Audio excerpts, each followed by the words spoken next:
Jack, tell us about it, and we'll watch some slides here in just a minute. To Alaska.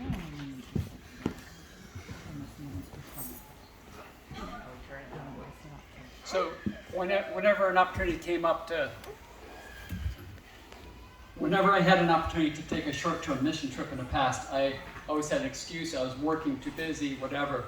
Well, I retired due to COVID last year, and so when Steve put that offer out there, I had no reason to say no. And I said, I'm a little bit old and worn out, but I think I can do it. And he says, Jack, you can do it. So I was bold and stepped out and went to spend 9 days in Alaska. And the first slide I'm showing here is just the one picture I took out the plane window as we flew over British Columbia. I didn't know Alaska was so far away. When you fly over Montana, you're halfway there. Wow. It's 4,000 miles to where we went in Anchorage. I took this picture of a moose at the airport because I wasn't sure we'd ever see a moose, just in case. We did not see Bullwinkle, but I did see a baby moose cross the road in front of us and saw two other cow moose. On our way from, we landed in Anchorage and we went to Palmer for the first night, which is where Steve and Renee, kind of their summer home base, that's Light Shine's home base. And then from there we drove up to Golconda, which is a 4-hour drive. On the way there we stopped and ate lunch overlooking this glacier. Renee took the picture, Steve's in the middle, Tom's on the right, and I'm on the left. We just stopped and did some sightseeing along the way. Tom on the right was the guy I worked with most of the week. Tom's wife from Palmer is the sister of Otto on the show Alaska, The Last Frontier reality show. So he lives on a 600-acre homestead. Wow. And he's a rancher, carpenter, and we got along really well. Had a great week working together. We worked primarily with Ray on the left and Desi on the right. They're a couple and their family who worked with the village where we're going as kind of facility manager. And Doug knows Ray and Desi, and we've been praying for Ray and Desi the whole time we were there and witnessing to him. His sister passed away the week before we got there. His heart was softening. One day when we had lunch, Steve was bold and asked him to pray. He doesn't even claim to be a Christian. He bowed his head and prayed. Steve and Renee were surprised but thankful. They were great people to work with. Ray is a bear hunter, a fish wheel guy. His own children, his teenage children told me he can do anything. This is the view from their backyard. Wow. That's Wrangell St. Elias National Park. I never heard of it before. You can fit 6 Yellowstones in that park. So it's 13 million acres, and the caribou walk through the river in their backyard. This is the cabin where we stayed. Kitchen, dining, just to give you an idea of the accommodations, living room.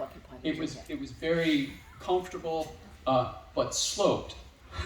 The whole cabin sloped due to permafrost melting. But it was very livable and very comfortable. The first full day in the village, we went to church, morning and evening, and Steve gave the message. The morning message was short at 3 hours. The evening message was long at 3.5 hours. I say the message, the whole service. So there's a singing time, a sharing time, and then Steve preached. He said it's the first time he was ever asked to speak, like 9:30 at night. But it was a small attendance, but when they shared from the heart, and it was very moving. Many of the folks came out of alcohol and drug abuse backgrounds and were now saved, and it was interesting. I will never complain if Doug goes over a few minutes after 6.5 hours. The first day there, Tom and I built this fence around the solar panel field. The next project was their sign out in front of the village. It was old and tired, and they wanted it to stain it, and we redid the lighting and made some structural improvements. And they were so appreciative and came out and thanked us. And there's the finished sign. We started erecting another solar array, and we did not have a crane to lift steel into place, so we did it manually. Wow. Then we painted the steel by hand. One of the things we did was connect the solar panel to the water plant. The solar panel is going to supply power to the water plant, and we dug a 1,000-foot trench, and Steve installed this electrical panel on the wall, and we took the opportunity to take another team photo. This is the 1,000-foot trench with a buried cable. The last day there, Friday, we had an opportunity to help with a fish wheel. I'd never heard of a fish wheel. No. It needed restored and rebuilt, and so we went down by the river where the bears are. That fire is to keep the smoke and mosquitoes away. I'd tell Patty the mosquitoes were the size of a quarter. If I didn't see it, I wouldn't believe it. We did not see any bears, but we had pistols at the ready just in case. It's a little video of the work we're doing on the fish wheel.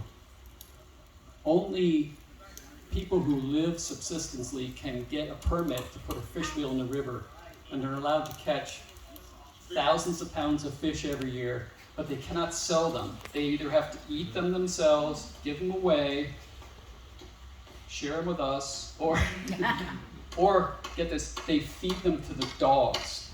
They feed their fish to dogs because they're sled dogs and they need high protein.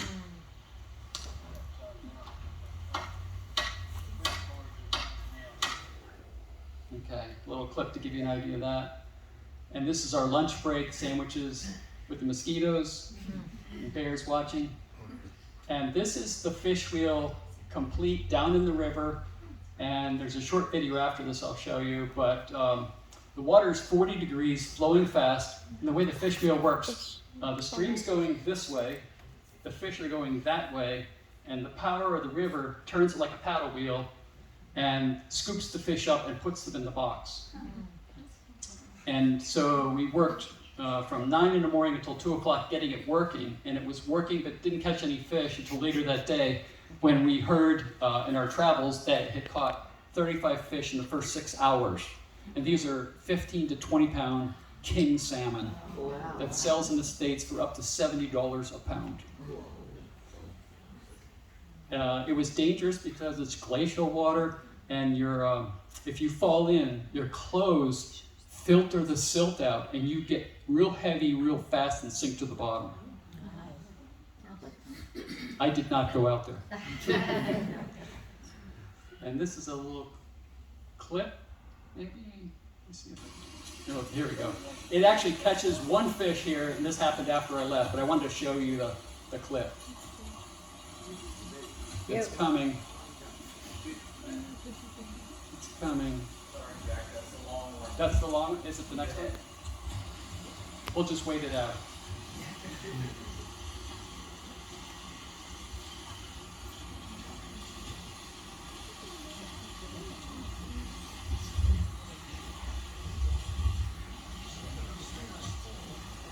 Yeah, there's a little number on top of the post. The Game Commission flies over and checks to make sure you're legal and that you're picking your fish up every 10 hours.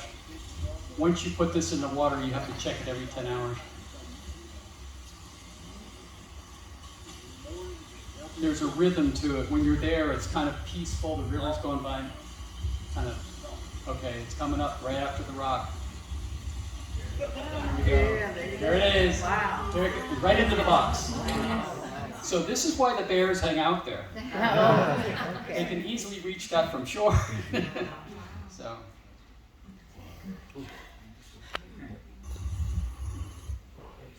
Okay, I put this slide in here. I was challenged by Renee all week long, and Steve both, to be more bold in witnessing for Christ. When we met strangers along the way, they would just start talking to them and offer to pray for them if they had any needs. And it really It really was a witness to me, an encouragement to me. And Renee kept saying, "You got to be bold, Jack. You got to be bold." So on the way home on the plane, okay, I'm sitting there with my eyes closed. I open my eyes up, and this is a magazine advertisement on the back of the seat in front of me, and it says, "Don't be afraid, be bold."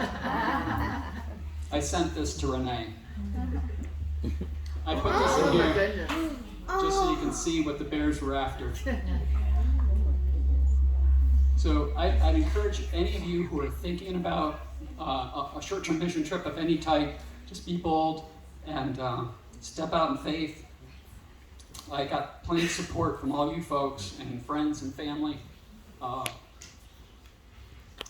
It's a learning experience, a growing experience, and if anybody wants to talk more about my trip, I'd be happy to speak with you. Thank you.